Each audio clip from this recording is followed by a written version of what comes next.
दोस्तों नमस्ते। दोस्तों मैं डॉक्टर नित्यानंद। पिछले वीडियो में हम लोगों ने बात किया था सीरीज 2 की।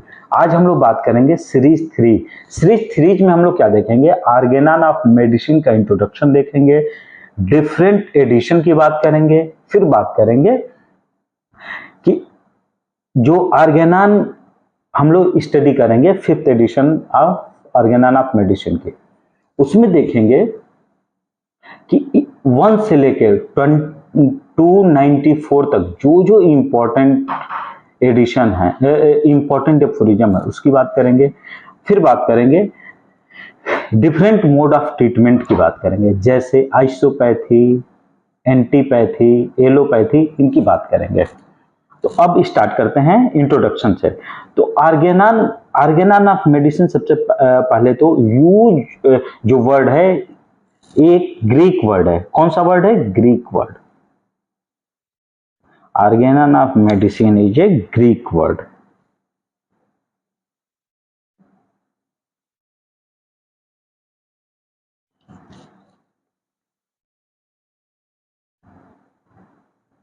Greek word. अब डॉक्टर हनीमैन को मोटिवेट किसने किया, कैसे उनके माइंड में आया कि ग्रीक ऑर्गेनन ऑफ मेडिसिन जो वर्ड है क्यों यूज किया? तो इसका दो रीजन है।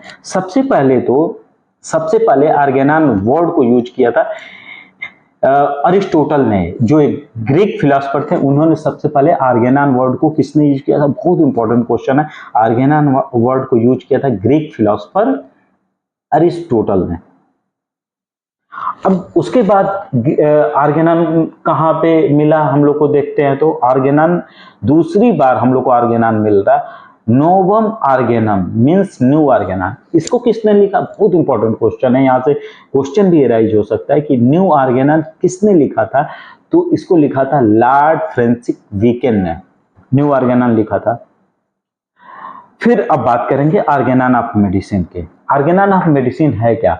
Organon of medicine is a book written by doctor Samuel Hahnemann which contain principles of homoeopathy, जो कि होम्योपैथी का प्रिंसिपल को रखता है और इस बुक के अंदर है। और उस समय जो प्रिविलेंट थे उस समय डिफरेंट मोड ऑफ ट्रीटमेंट, उनकी क्रिटिकल एनालिसिस है।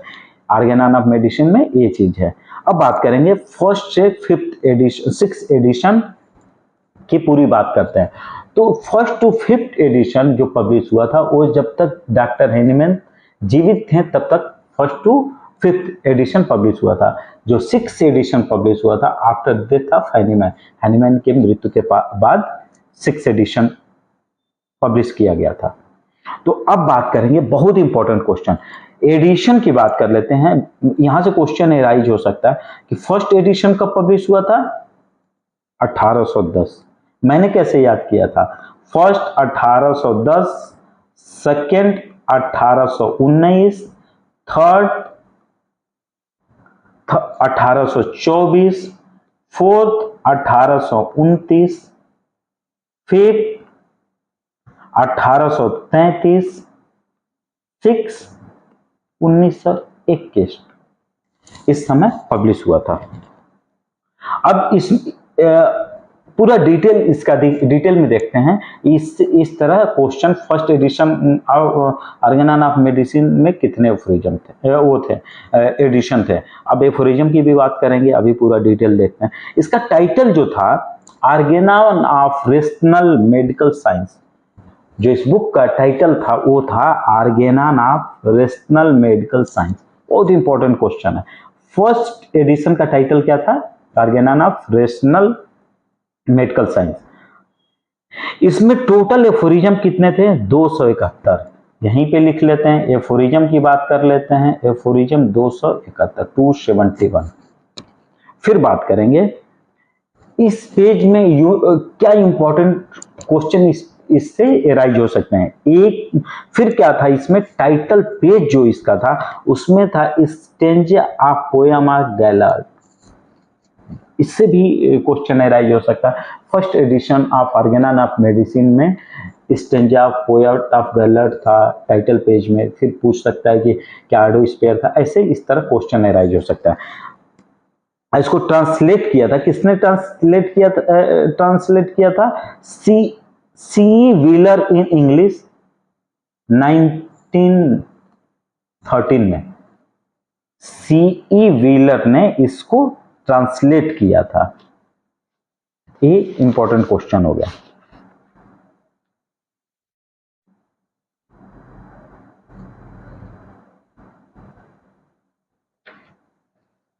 अब सेकेंड एडिशन की बात करेंगे। सेकेंड एडिशन कब पब्लिश हुआ था? 1819, अभी बताया। इसमें टोटल जो एफोरिज्म थे 318 थे, 318 318 एफोरिज्म थे, बट न्यूमरेशन रॉन्ग था। मिसिंग क्या था? 215 के बाद सीधे आ गया है 219। तो कितने मिसिंग हो गए? 315। तो रियल कितने हुए? 315 एफोरिज्म इसमें रियल में थे, बट वैसे 318 थे टोटल, बट एक्चुअल नंबर की बात करें तो 315 थे। जर्मन टू फ्रेंच में इसको ट्रांसलेट किया था जॉर्ज वान ब्रूनो ने। 1824 में इसको ट्रांसलेट किया था जॉन वान ब्रूनो ने। थर्ड एडिशन की बात करेंगे। टाइटल नेम जो था, यहाँ पे टाइटल नेम जो था, एक मिनट, टाइटल नेम सेम था। यहाँ पे टाइटल जो नेम था आर्गेनाना ऑफ हीलिंग आर्ट, यहाँ पे एक क्वेश्चन बहुत ही इंपॉर्टेंट था। और इसका जो टाइटल पेज का जो नेम था, वहां पे टाइटल पेज में स्टेंजा पोयम ऑफ गैलर्ड जो था, सेकेंड एडिशन में टाइटल पेज, ये बहुत इंपॉर्टेंट है, टाइटल पेज पे आ गया था आर्डो स्पेयर, और ये रिप्लेस हो गया था, आर्डो स्पेयर हो गया, डेयर टू बी वाइस, जिसका मतलब होता है सेकेंड एडिशन के टाइटल पेज पे था। और फर्स्ट एडिशन के टाइटल पेज पे क्या था? स्टेंजा पोयम ऑफ गैलर्ड, और जो कि चेंज होके सेकेंड एडिशन में आर्डो स्पेयर हो गया। अब थर्ड एडिशन की बात करेंगे। थर्ड एडिशन का भी नाम सेम था, Organon of the healing art. इसका नाम था Organon, same Organon of healing art. Third, second, third, fourth, fifth, इस सब का नाम वही था। फर्स्ट का नाम सिर्फ अलग था, Organon of rational medical science था। सेकेंड का नाम था Organon of healing art. Third का भी नाम वही, फोर्थ का भी नाम वही, फिफ्थ का भी नाम वही। सिक्स का नाम नेम चेंज हुआ था। क्या हुआ था?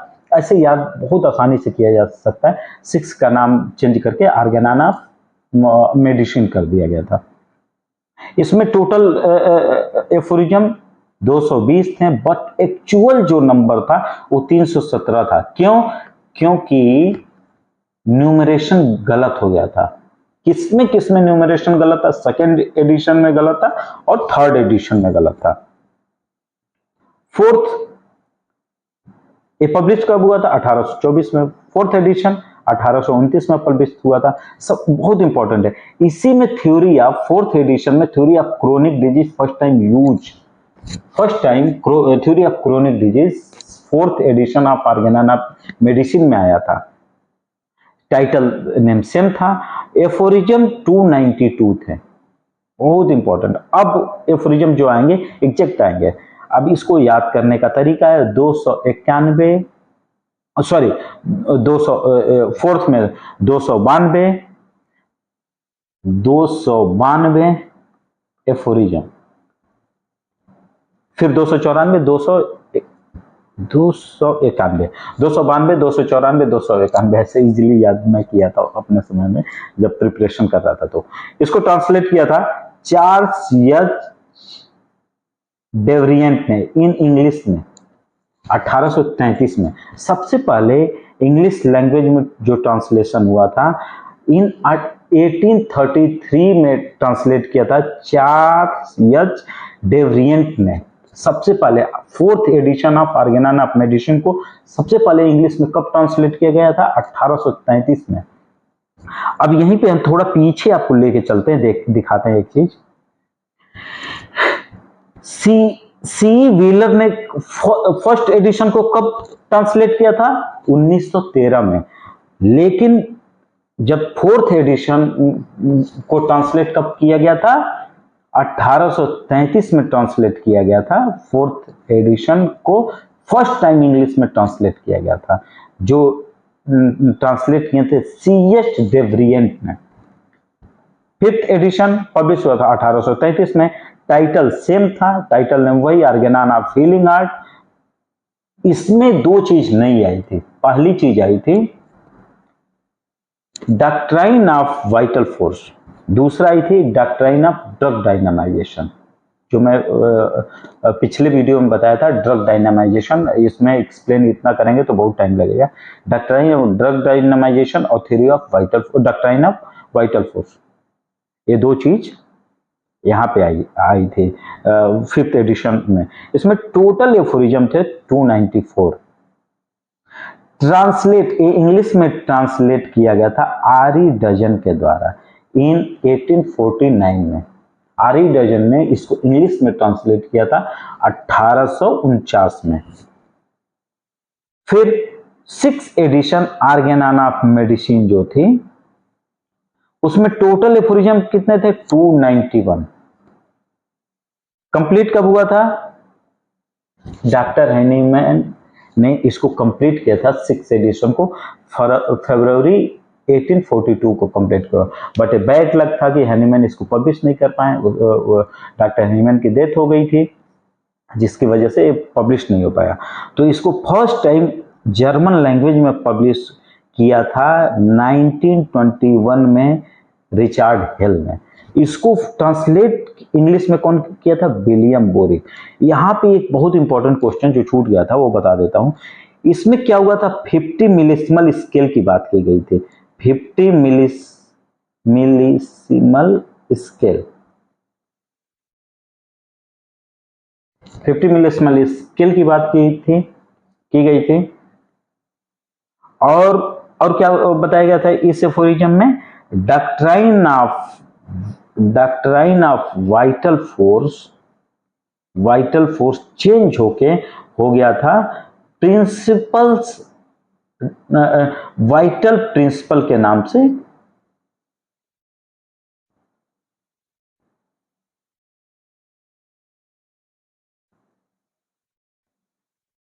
वाइटल प्रिंसिपल, वाइटल फोर्स का चेंज हो गया और हो गया वाइटल प्रिंसिपल। दो चीज यहां पे इंपॉर्टेंट है। अब बात करेंगे पार्ट की, जो मैं बार बार बोलता हूं, यहीं से क्वेश्चन ज्यादातर एराइज होता है। ये जितना अभी तक बताया इससे कुछ क्वेश्चन, एक से दो से तीन क्वेश्चन पिछले जो वीडियो थे उससे एराइज हो सकते हैं, मैक्सिमम क्वेश्चन एराइज होंगे। ये जो पार्ट है यहाँ से थ्योरेटिकल पार्ट का क्या है? 1 to 70 जो है थ्योरेटिकल पार्ट है। प्रैक्टिकल पार्ट क्या है? 71 to 294। क्या क्वेश्चन पिछली बार पूछा था यूपीपीएससी ने, उस पे भी डिस्कस हम लोग करेंगे यहीं पे। यूपीपीएससी ने क्या क्वेश्चन एराइज किया था। फर्स्ट एफोरिज्म में क्या है? आर्गेनान ऑफ मेडिसिन है, सॉरी मिशन ऑफ फिजिशियन। इसमें डॉक्टर हैनीमैन ने मिशन ऑफ फिजिशियन की बात की है। सेकेंड में क्या किया था? हाईएस्ट आइडियल ऑफ क्योर की बात किया था। Highest ideal of cure, mission of physician. The physician high and only mission is to restore the sick to health to cure as it is term. Physician का mission क्या है? The physician high and only mission is to cure करना, to cure. Physician high and only mission to cure, physician है to restore the sick to health to cure. Patient को अपनी जो पुरानी अवस्था, मतलब हेल्दी जो कंडीशन थे, उसमें पेशेंट को लेके जाना ये, और उसको पूरी तरह से क्योर कर देना। हाईएस्ट आइडियल ऑफ क्योर में क्या किया था? Highest ideal of cure is rapid, gentle and permanently annihilation of disease in its. आप इसको देख लीजिए, इतना डिटेल में हम नहीं जाते हैं। हाईएस्ट आइडियल ऑफ क्योर में क्या बताया गया था? डिजीज को पूरी तरह से एनिहिलेट कर देना, रिमूव कर देना पेशेंट के बॉडी से। That is highest ideal of cure. किसमें था? एफोरिज्म सेकेंड में। रिक्विजिट नॉलेज ऑफ फिजिशियन किसमें था? एफोरिज्म 3 से 4 बहुत इंपॉर्टेंट है, इसको आप नोट करेंगे और इसको याद कर लेंगे। नॉलेज ऑफ डिजीज किसमें था? 5 से 11, एफोरिज्म 5 से 18।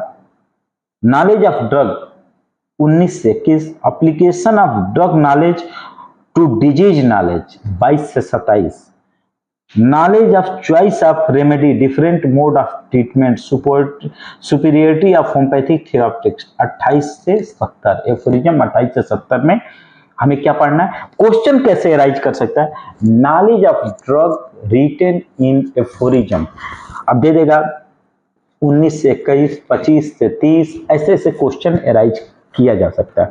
फिर बात करेंगे प्रैक्टिकल पार्ट की। प्रैक्टिकल पार्ट कहां से कहां तक है? ये क्वेश्चन पूछा जा सकता है। प्रैक्टिकल पार्ट कहां से कहां तक है? 71 टू 294। पिछला जो आप मेरा फर्स्ट वीडियो देखेंगे, फर्स्ट में ही मैंने क्वेश्चन की बात या सेकंड में क्वेश्चन दिखाया था कि यूपीएससी ने 2015 में क्या क्वेश्चन अराइज किया था। उसमें एक क्वेश्चन ये अराइज हुआ था, 3 पॉइंट नेसेसरी फॉर क्योर, किस एफोरिज्म में? 71। पिछले बार में यूपीएससी ने क्वेश्चन अराइज किया था। क्लासिफिकेशन ऑफ डिजीज का एफोरिज्म 72 टू 90, 72 से 82। फिर वहीं case taking, important case taking कहां से? 83 से 104 तक केस टेकिंग है। नॉलेज ऑफ मेडिसिनल पावर कहां है? 105 से 145। Most suitable method for employing medicine in a patient 146 से 261। Diet in acute diseases 262 to 263। Preparation of medicine किसमें? मेडिसिन का प्रिपरेशन किसमें? 264 से 271। एडमिनिस्ट्रेशन ऑफ मेडिसिन किसमें? 272 टू 292। Mesmerism 292 to 294। ये हमने एक मोटा मोटा बता दिया कि किस एफोरिज्म में क्या है। बट जैसे कॉजेओकेशनलिस्ट किस एफोरिज्म में, इसके लिए आपको थोड़ा खुद भी पढ़ना पड़ेगा। आर्गेनान ऑफ मेडिसिन की स्टडी जैसे मैं पढ़ा रहा हूं, मेरा वीडियो 30 मिनट नियर अबाउट जाता है। इसको आप देखने के बाद इसको नोट डाउन करें। नोट डाउन करने के बाद अपने भी बुक उठाएं और बुक में जो मैं बताया उसको थोड़ी सी स्टडी कर लें। क्यों? क्योंकि क्वेश्चन जैसे मैं बता रहा हूं, जरूरी नहीं है एग्जामिनर इसी तरह डायरेक्ट क्वेश्चन पूछ दे, थोड़ा सा क्वेश्चन घुमा के भी पूछ सकता है। तो इसके लिए थोड़ी सी स्टडी की जरूरत है। मेरे साथ आप लगे रहिए और साथ में स्टडी भी करिए बुक की। मुझे लगता है काफी कॉन्सेप्ट क्लियर होगा। लास्ट में जब हम लोग क्वेश्चन आंसर सीरीज स्टार्ट करेंगे 30 वीडियो के बाद, यदि टाइम बचता है, तो उसमें आप लोग को बहुत बेनिफिट होगा और आप अपने अंदर काफी इंप्रूवमेंट देखेंगे। अब हम लोग बात करेंगे अनप्रेजुडिस ऑब्जर्वर किस एफोरिज्म में? एफोरिज्म 6 में। अनप्रेजुडिस ऑब्जर्वर, अनप्रेजुडिस ऑब्जर्वर का मतलब क्या होता है? हमें अनप्रेजुडिस होना चाहिए। जैसे प्रेजुडिस का मतलब क्या होता है? कोई पेशेंट आया, बिना एग्जामिनेशन किए हमने एक ओपिनियन ले लिया, तो हमें क्या करना है कि हमें अनप्रेजुडिस ऑब्जर्वर बनना है। पेशेंट जब मेरी क्लिनिक में आता है या मेरे पास आता है तो उसका पूरा एग्जामिनेशन करें, उसके पूरे सिम्टम्स लें, लक्षणों के आधार पे हम एक मेडिसिन सेलेक्ट करते हैं, जो मेडिसिन उसके लिए रेमेडी बोली जाती है उस पर्टिकुलर पेशेंट के लिए। और उसके बाद जब हम पेशेंट से बात करने के बाद, प्रॉपर एग्जामिनेशन करने के बाद जो ओपिनियन देते हैं उसी को बोलते हैं अनप्रेजुडिस ऑब्जर्वर। तो इसके किसमें दिया हुआ है? एफोरिज्म 6 में। A judgement opinion form after examination. Prejudice observer question arise कर सकता है। अनप्रेजुडिस ऑब्जर्वर क्या है? What is unprejudice observer? Question ABCD दे देगा और इस तरह पूछ लेगा। ए में पूछ लेगा ए जजमेंट और ओपिनियन फॉर्म आफ्टर एग्जामिनेशन। तो आप जब समझे रहेंगे तो आसानी से कर सकते हैं। इसके लिए थोड़ी सी स्टडी भी करिए। बाकी मैं कोशिश कर रहा हूं आपको बताने की।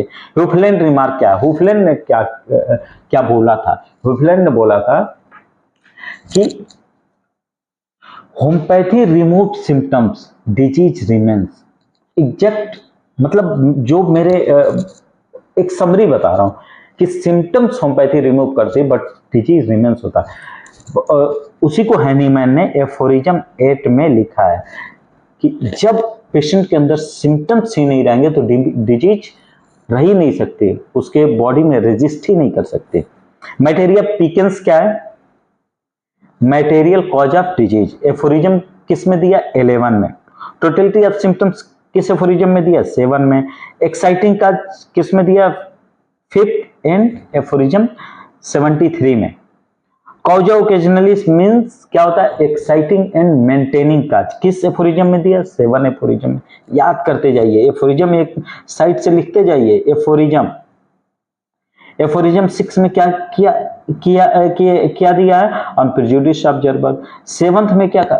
बहुत आसानी से याद किया जा सकता है, यदि हम इसको एक नोट्स बना के स्टडी करें तो बहुत आसानी से इसको हम प्रिपेयर कर सकते हैं। कॉजा मॉर्बी मीन्स क्या होता है? Causes of disease. फिर प्राइम कॉज और Moby, prime cause of Moby means primary cause of disease. ये तो याद ही करना पड़ेगा आप लोगों को।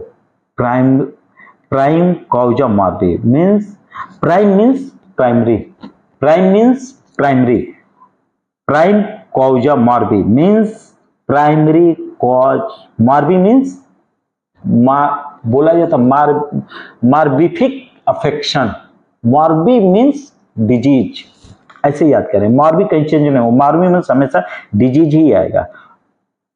Cause of prima means cause primary cause, prime माने सुपीरियर, मेन काम क्या होता है? प्राइम, हम लोग बोलते हैं प्राइम, बहुत ही प्राइम, ऐसे समझिए। Cause of prime means main cause, inner cause. Toli cause means removal cause. Proximate cause means immediate cause. अब बात करेंगे डिफरेंट मोड ऑफ ट्रीटमेंट की बात करेंगे। इसमें आएगा एंटीपैथी। सबसे पहले हम लोग स्टार्ट करेंगे एंटीपैथी। एंटीपैथी के फाउंडर कौन है? डॉक्टर सी लक्स, ऐसे याद करना है, लक्स, सी लक्स। ये कौन थे? ग्रीक फिलोसोफर थे। और एंटीपैथी मीन्स क्या होता है? Anti means opposite, patho means suffering. Anti means opposite, patho means suffering. Antipathy opposite suffering. इसका बेस क्या है? कंटेर या कंटेरिस क्यूरेंचर। ये क्वेश्चन एराइज किया जा सकता है कि इसका बेस टान, या फिर पूछ सकते हैं एक्जियोम क्या है इसका। तो वो एक्जियोम जो हो गया वो हो गया कंटेरिया कंटेरिस क्यूरेंचर। और फिर बात करेंगे आइसोपैथी के। Iso means same, pathos means suffering. Iso means same, pathos means suffering.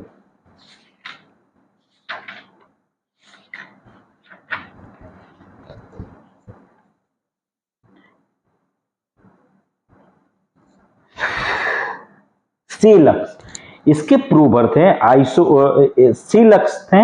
और आइसोपैथी एग्जैक्ट याद देखना पड़ेगा। आइसोपैथी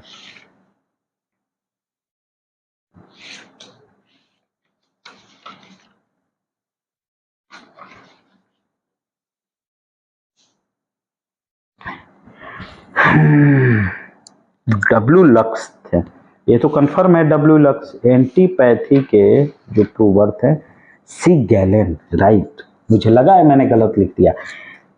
एंटीपैथी के जो प्रूवर थे वो थे लक्स ना होके सी गैलेन, राइट।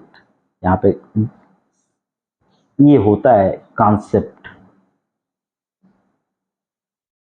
यहाँ पे मैंने थोड़ी गलती कर दिया था जो कि अभी इंप्रूव कर रहे हैं। इसके फाउंडर एंटीपैथी के कौन थे? सी Galen.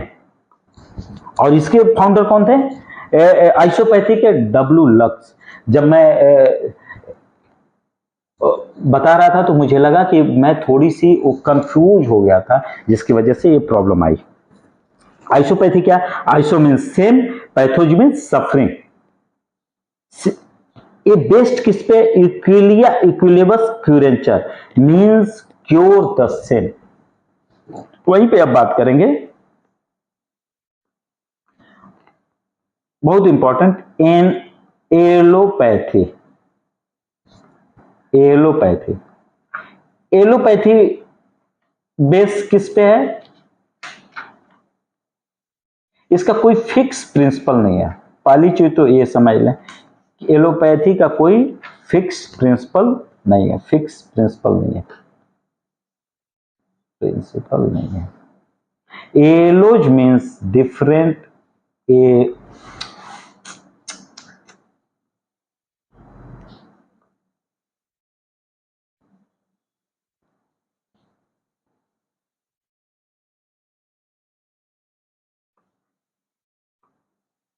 Allopathy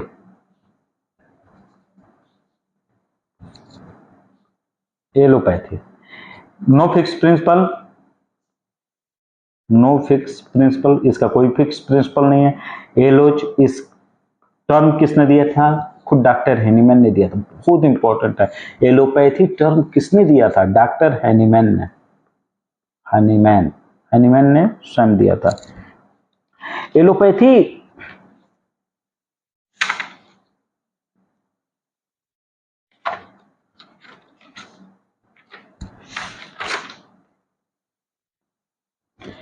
allo allo allo allo means dissimilar,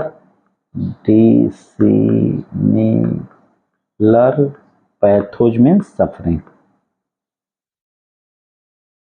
suffering इसका मतलब हुआ डिफरेंट सफरिंग। ये तो इसका एक कॉन्सेप्ट हुआ, डिसिमिलर सफरिंग। इसका कोई फिक्स प्रिंसिपल नहीं है, इसको टर्म जो दिया था डॉक्टर हेमन ने दिया था। एलोपैथी से यही इंपॉर्टेंट क्वेश्चन राइज हो सकते हैं। बाकी नेक्स्ट वीडियो जो बनाऊंगा उसमें हम लोग बात करेंगे